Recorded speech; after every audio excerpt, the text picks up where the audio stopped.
What's the situation they've had in Kenya and in other countries? It's unfortunate, really. The Mossad has had to conduct espionage on the growth of Islamic terror networks in Africa. And I imagine this it continues with the complicity of the local governments.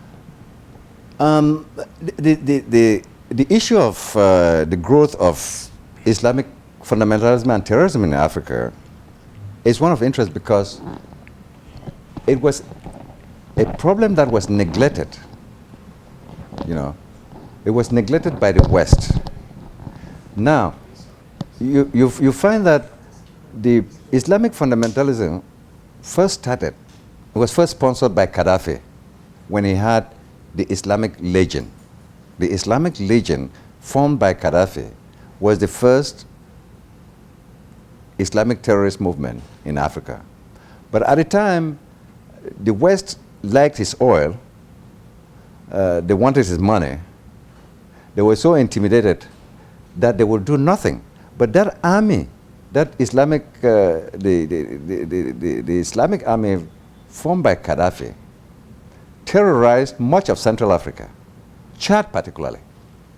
It fought in Chad, it fought in Niger, and the West was pretty much sanguine about it because Gaddafi had a lot of money.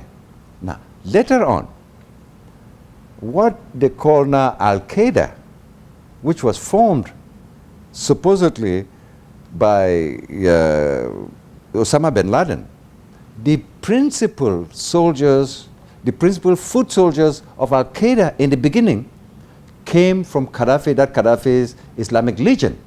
Because after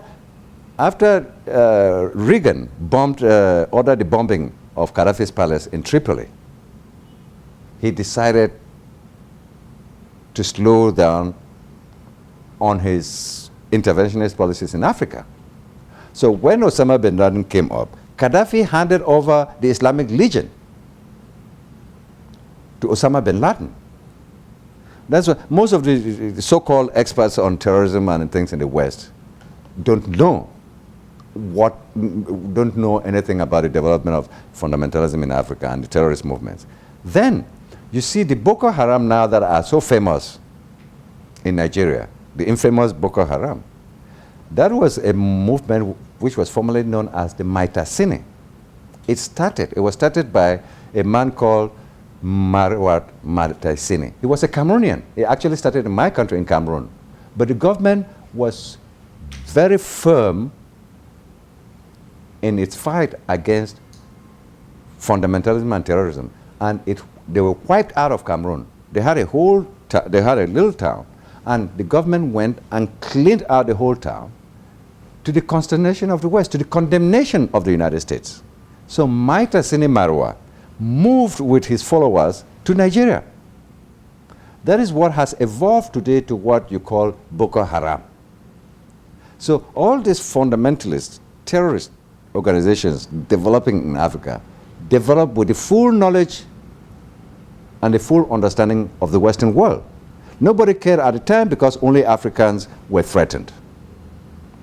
In fact, the bombings, the United States was warned about the bombings of its embassies in Kenya and Tanzania almost 10 years in advance. I can tell you that because I was present. Present how?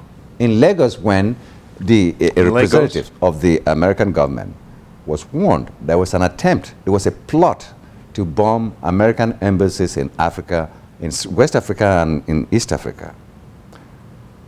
Lagos, the American embassy in Lagos was supposed to be one of them, and the rest was to be embassies in Kenya and Tanzania.